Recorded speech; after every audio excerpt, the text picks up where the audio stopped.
Bom dia, bom dia. Estamos aqui iniciando mais um quadro novo. Meu nome é Vinícius. Estou buscando é, ser mais positivo. Então, eu treino minha mente todos os dias, diariamente, trocando palavras negativas por palavras positivas, pensando em coisas boas, pensando no bem, é, fazendo coisas boas, agindo bem, trilhando o caminho do bem. Espero que você que caiu aqui nesse vídeo me acompanhe, reflita comigo, aprenda coisas positivas. E hoje vamos iniciar esse quadro novo onde que eu vou usar a inteligência artificial para contar alguma passagem, alguma história que tenha algum ensinamento positivo, né? Alguma passagem positiva e nos explique, nos dê insight sobre essa passagem. Além de nos dar os insights, explicar sobre essa passagem, ela faz uma analogia com os tempos atuais, para que a gente possa entender melhor ainda, né? Ou entender ainda melhor. E nos indica algum livro, alguma leitura, caso a gente queira aprofundar sobre esses conceitos, esses ensinamentos. Acho bem legal. Você que, se você não conhece, se você conhece, tem um outro quadro aqui que a gente faz reflexões usando o Instagram, faz reflexões lendo posts do Instagram e onde que a gente aumenta a nossa energia, né? A gente vibra mais alto porque a gente está sempre direcionando nossa mente, nosso foco para o bem. E aqui o intuito é ler essa passagem, ler esse conto que a inteligência artificial vai nos trazer e vamos ver o que ela tem para nos ensinar, o que a gente consegue aprender com a inteligência artificial. E é o primeiro vídeo, vamos ver como vai sair e vamos melhorando, né? Na medida que a gente for gravando, na medida que a gente for evoluindo, for passando os dias, a gente vai melhorando esse tipo de vídeo aqui. Bora lá! Pergaminho do Tempo, produzido para Cotoco Positivo. Meu Instagram, Cotoco Positivo, tá. Gostei dele, foi por ele que eu comecei a ler coisas positivas, então eu vou usar ele. Ó, eu pedi para ele me contar uma história positiva e que ele trouxe o Calígrafo e a Mancha de Nanquim. No silêncio de um templo isolado entre as névoas orientais, o velho mestre calígrafo Hiro preparava sua obra mais importante, um pergaminho sagrado de seda branca que seria entregue ao imperador como símbolo de paz e harmonia. Ao seu lado, o jovem aprendiz Ryu observava com reverência cada movimento preciso do mestre. A escrita fluía perfeita, como o curso de um rio calmo. Mas, no último caractere, o inesperado aconteceu. O pincel de Hiro, carregado de nanquim escuro, deslizou dos seus dedos cansado e caiu sobre a seda. Um borrão negro, pesado e assimétrico, espalhou-se bem no centro da obra imaculada. Hiro empareceu e levou as mãos à boca. Mestre, tudo está perdido. Dias de trabalho silencioso foram arruinados por uma única gota. O pergaminho sagrado agora é apenas uma seda manchada. Hiro olhou para a grande mancha preta. Ele não se enfureceu, não suspirou e não tentou limpar o nanquim, o que apenas rasgaria a seda delicada. Em vez disso, ele pegou um pincel mais fino, respirou fundo e sorriu. O nanquim que caiu não dita o fim da história, Hiro. Ele apenas nos desafia a mudar o rumo dela. O erro só se torna um fracasso quando nos recusamos a criar a partir dele. A arte do incidente. Com movimentos ágeis e sem qualquer hesitação, Hiro começou a puxar traços finos a partir das bordas daquela mancha escura. O borrão disforme aos poucos ganhou asas majestosas, garras afiadas e um olhar penetrante. Sob os olhos maravilhados do aprendiz, a mancha de nanquim foi transformada em uma garça negra, alçando voo exatamente do meio das palavras de paz. O pergaminho que antes seria apenas uma bela poesia estática transformou-se em uma obra-prima viva sob inspiração e dinamismo. O imperador, ao recebê-lo, declarou que nunca tinha visto uma arte tão profunda. Bacana. A voz dos sábios, o aprendizado dos anciães. Os velhos mestres das antiguidades sempre nos ensinaram uma verdade que serve de escudo para a nossa mente. O caminho reto é plano, mas é na curva que se testa o piloto. A ilusão da tela em branco. Para os sábios, a busca por uma vida sem previstos ou sem manchas é um desgaste inútil. A verdadeira sabedoria não está em evitar o borrão, mas em possuir agilidade mental para transformá-la em arte. O erro como convite. O imprevisto não é um sinal de que você deve parar. Ele é, na verdade, um convite do destino para testar a sua criatividade, a sua paciência e a sua capacidade de improviso. Legal. Então aqui é os insights, ensinamentos que trazem esse conto, né? Que a vida sem imprevistos, ela não... Acho que uma vida sem imprevistos não existe, né?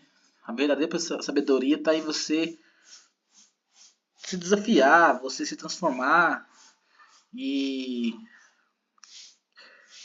você tem que testar sua criatividade, né? Sua paciência, sua capacidade, você tem que aprender, você tem que evoluir. Vamos ver o que mais aqui que temos aqui que a IA processou para a gente. Iniciando a análise de processamento de fluxo caótico. A explicação da inteligência artificial. Vamos ver o que ela nos explica aqui. Se analisarmos a atitude do mestre Hiro através da ciência da computação e do desenvolvimento de algoritmo moderno, o que ele fez foi aplicar um processo chamado de roteamento dinâmico. Quando o GPS calcula uma rota para o seu destino e você encontra uma pista bloqueada, a mancha no pergaminho, nesse caso, o sistema não desliga e desiste da viagem. Ele processa o bloqueio como um novo dado de entrada e executa um cálculo de re-roteamento. Na vida e nos negócios, o seu cérebro precisa operar com essa mesma arquitetura lógica. Os imprevistos da sua semana, um projeto de software que deu erro de compilação, um cliente que cancelou o seu contrato de surpresa, ou uma mudança repetida no mercado de investimento. São apenas dados novos que entram no seu sistema. Quem tem uma mentalidade rígida trava no erro e tenta apagar a mancha. O profissional antifrágil aceita a nova coordenada, recalcula a rota e usa o próprio obstáculo para criar um atalho inovador. O imprevisto não quebra o sistema, ele apenas altera a programação para um nível mais inteligente. Eu já vi muita coisa aqui falando desse exemplo do GPS, né? Que quando você traça uma rota no GPS e tem trânsito ou a rua que você ia seguir está bloqueada ou você erra o caminho, ele simplesmente recalcula a rota, né? Ele não trava, ele não fala tente depois ou não tenta, dependendo do GPS, né? Então ele recalcula a rota, que é o que você tem que fazer, recalcular a sua ação ali, né? Você está fazendo, aconteceu imprevistos, obstáculos, você só processa o que você tem e tenta o que você vai refazer ali. Tipo, o que você ia fazer antes não é possível, você vai fazer uma nova instrução, né? Você vai partir para uma nova ação. Tendo essa mentalidade é muito bom mesmo. Livro de destaque: O Poder do Agora. Eckhart Tolle, um guia para a iluminação espiritual. O passado não tem poder sobre o momento presente. Temática central: presença absoluta, controle do fluxo de pensamento negativo e aceitação da realidade prática. O poder da agora. Por que esse livro conecta a história? Vamos ver por que ele indicou esse livro. É muito bom esse livro, já li. A grande armadilha do aprendiz Ryu foi ficar preso ao passado. Lamentando a seda limpa que já não existia mais, Mestre Hiro, por outro lado, agiu no único momento em que a criação é possível, o agora.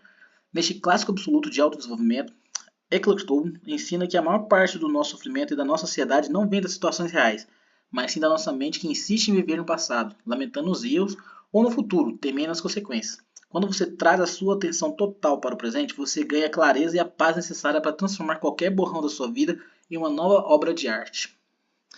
Muito bom esse livro. Para quem quiser ler, quem gosta de ler, ou quem está começando a ler, ou para você que não gosta de ler, comece a ler. Comece a ter o hábito de leitura. Eu comecei com o hábito de leitura escutando o audiobook. Eu tinha uma dificuldade em ler livro físico, então eu escutava os livros. Hoje já consegui ter o hábito de ler livro físico e incluir na minha rotina. Então, diariamente eu leio todos os dias, nem que seja uma página, e tá ótimo. Então, ler é muito bom. E esse livro aqui, eu indico também, O Poder da Agora, muito bom. É isso, né? Então aqui é você pensar, refletir, não não ficar preso no que aconteceu, não ficar pensando demais no que pode acontecer e agir da melhor forma que você acha que deve agir no agora, né? Tudo que você pode fazer é com agora e esperar que dê certo e aprender com o passado, né? Eu sou uma pessoa que gosta muito de refletir sobre isso. E o nosso presente é o que a gente tem, o que é a verdade é o agora, né? Tipo, bora para mais uma história? Vamos ver aqui. Me conte outra. Me conte outra. Vamos ver qual que é a próxima.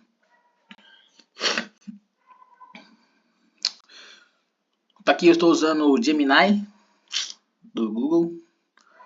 Se você usa inteligência artificial, me conta aqui nos comentários se você usa, como que você usa.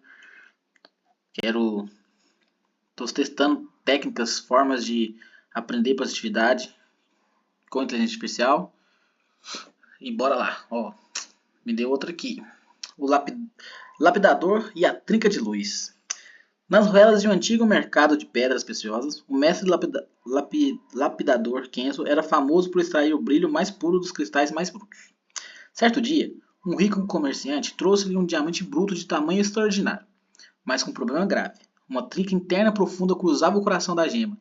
Se o corte fosse feito da maneira tradicional, a pedra se estilhaçaria em 1000 pedaços sem valor. O jovem aprendiz de Kenzo, temendo o prejuízo, sugeriu imediatamente: Mestre, não toque nessa pedra. O risco é grande demais. Se tentarmos lapidá-la como as outras, a fratura vai se espalhar e destruiremos o diamante. Devemos devolvê-la e dizer que é impossível trabalhar com ela. Mestre Kenzo ergueu a pedra contra a luz de uma única vela, observando a linha fraturada refletir o brilho de forma irregular, e sorriu com calma e disse: O que você chama de fraqueza, meu jovem, é apenas a assinatura da pedra. A trinca não está aqui para quebrar o diamante. Ela está nos mostrando exatamente onde ele quer ser dividido. O erro não é a falha na pedra, mas no nosso desejo de forçar nela uma forma que não a pertence. O corte de mestre. Em vez de lutar contra a fratura interna ou tentar desgastar a pedra para escondê-la, Kenzo posicionou seu cinzel de metal exatamente sobre a linha da trinca. Com um único golpe firme, preciso e sem hesitação, ele bateu. O diamante não estilhaçou. Sob o impacto exato, ele se dividiu perfeitamente em duas metades idênticas ao longo da linha da fratura. Kenzo então lapidou ambas as partes em um formato assimétrico e inovador. Quando unidas em uma única joia de ouro, as duas metades refletiam a luz uma na outra, criando um padrão de brilho tridimensional que nenhum diamante de corte perfeito e tradicional jamais conseguiria replicar. O que antes era uma falha condenatória tornou-se o segredo de uma obra de arte única e inestimável. A voz dos sábios, o aprendizado dos anciões. Os velhos sábios do passado nos deixaram um ensinamento que serve como bússola para os momentos de incerteza. Não tente direitar a árvore que cresce curvada. Aprenda a descansar sobre a sua sombra única. Trabalhar com a natureza das coisas. A verdadeira sabedoria não consiste em gastar energia tentando consertar ou forçar situações a serem perfeitas. O sábio lê o cenário, identifica as rachaduras e descobre como usar a própria inclinação natural dos fatos para construir o seu caminho. A força da divisão estratégica. Às vezes, o peso de um problema parece grande demais para ser carregado inteiro. Dividir o desafio ao meio, respeitando as linhas de fratura natural, torna a jornada administrável e revela soluções que estavam ocultas sob a pressão. Tá. A verdadeira sabedoria não consiste em gastar energia tentando consertar ou forçar situações a serem perfeitas. O sábio lê o cenário, identifica rachaduras e descobre como usar a própria inclinação natural dos fatos para construir seu caminho. Acho que ser sábio, né? Antes de tudo, você ler a situação, né? Você observar, você entender, você identificar todo o todo, você vê o que você tem, as possibilidades que você consegue fazer, sabe? Tipo, sem forçar. Naturalmente, o que você conseguiria fazer ali. E aqui, se você conseguir dividir em partes, né? Você conseguir falar o que eu vou fazer primeiro, o que eu vou fazer segundo, terceiro, e você dividir em etapas, ajuda você dividir o seu trabalho, né? Dividir a sua atividade ali que você estiver fazendo. Então, granular, né? Granular suas ações. Acho que é um aprendizado aqui. Tipo, o cara tinha que partir o diamante ali, diamante ele já estava meio predisposto para ser partir de uma forma, e aí ele conseguiu partir da forma natural, conseguiu lapidar da forma natural e deu tudo certo. Porque ele teve paciência, porque ele soube analisar a situação. Então, fica aí o aprendizado. Vamos ver o que é IA. Fala pra gente. Explicação da IA. Se analisarmos a estratégia do mestre Ken sobre a ótica de engenharia de software e da tecnologia de dados, a trinca interna no diamante representa o que chamamos de exception, exceção de sistema. Quando o programador desenvolve um software, se ele desenhar o código assumindo que o fluxo de dados será sempre perfeito e linear, o sistema sofrerá um colapso total, runtime crash, no primeiro erro inesperado. O sistema de alta performance mais robusto do mundo utiliza o conceito de exception handling, tratamento de exceções. Em vez de fingir que o erro não existe ou tentar forçar o sistema a ignorá-lo, o código é programado para identificar o ponto de ruptura, exato, e redirecionar o fluxo de processamento de forma segura. Na sua vida profissional e nos seus projetos diários, os imprevistos não são falhas que vieram para destruir o seu plano, eles são apenas exceções de sistema. Em vez de entrar em pane tentando forçar a sua rotina a ser perfeita, você deve refatorar o seu plano ao redor do imprevisto. Use a falha como ponto exato de visão para criar um novo fluxo de trabalho, muito mais inteligente, flexível e imune a falhas. O erro não quebra você, ele apenas redesenha a sua rota. Essa analogia dele aqui sobre exception. Você trata um exception quando você não conhece o erro, né? É um erro inesperado. Então, geralmente aqui que ele fez uma analogia a desenvolvimento de sistema, quando você não sabe, você não tem conhecimento de todos os dados que vão ser processados ali, pode ser que você não sabe de onde vai vir o dado, dependendo de onde vai vir o dado, vai vir do banco, vai vir de um input, vai vir de uma leitura, vai vir de uma conexão, vai vir de sei lá de onde vai vir e você vai processar aquele dado, pode ser que tenha algum problema. Seja como o dado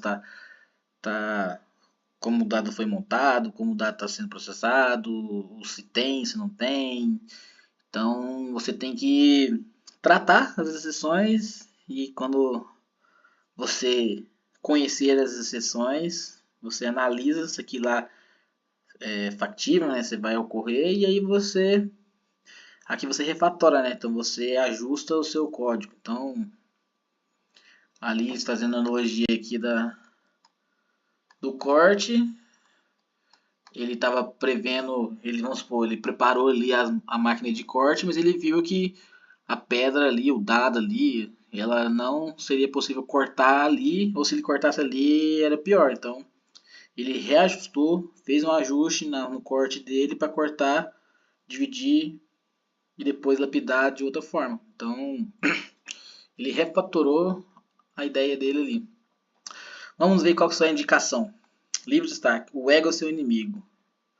O ego é seu inimigo. Convencer o seu maior adversário. O trabalho é suficiente, o controle é uma ilusão. Autor Ryan Holiday. Tema central. Temática central. Autocontrole, humildade pragmática, superação de obstáculos e foco na execução real em detrimento das aparências. Por que este livro se conecta com a história? O maior perigo para o mestre lapidador não era a trinca na pedra, mas sim o seu próprio orgulho, o ego, de querer provar que conseguia fazer um corte clássico perfeito a todo custo. Se ele tivesse sucumbido à vaidade e ignorar a realidade do diamante, teria quebrado a peça. Neste livro indispensável, Ryan Holiday demonstra como o nosso maior obstáculo para a verdadeira positividade e para o sucesso não são as circunstâncias externas, mas sim a nossa própria mente quando inflada pelo ego. O ego nos torna rígido, incapaz de aceitar os imprevistos e teimosos diante das mudanças de cenário. Aprender a silenciar o ego é o que nos dá a clareza mental do mestre para olhar para as nossas próprias rachaduras e transformá-las em pura arte. Não li esse livro, eu li esse livro. O ego é seu inimigo. Acho que não li esse livro, vou marcar para ler. Muito bom. E o ego, galera, quanto mais a gente abaixar o nosso ego na questão da positividade, melhor. Tipo, o ego, por exemplo, eu vou fazer porque eu sou capaz, eu vou fazer porque eu quero, não admito que fale assim comigo, eu sou maior que isso, eu sou aquilo, sabe? Se ele ter um ego grande, eu não gosto. Tipo, na minha vida aqui, não vejo com bons olhos. Quanto mais humilde você for, Quanto mais você se conhecer, quanto mais você estiver aberto a, tá, você tem um conhecimento, você sabe algo, mas não custa nada você analisar, você refletir, você pensar, e aí sim você tomar decisões, sabe? Então, tenha clareza do que você está fazendo, tenha clareza da, do que você quer, tenha clareza para pedir ajuda, para buscar conhecimento, e não seja orgulhoso demais para sair fazendo porque você é foda. Se você é foda, você consegue ser humilde. Acho que é isso. Bom, é isso. Vimos duas histórias aqui. Vou tentar ajustar aqui algumas coisas aqui com a IA. E nos vemos no próximo vídeo. Espero que você tenha curtido. A IA aqui nos trouxe duas histórias, duas reflexões, dois insights e duas sugestões de livros. Então, saímos com 2 livros aqui e nos vemos até o próximo vídeo. Gratidão sempre.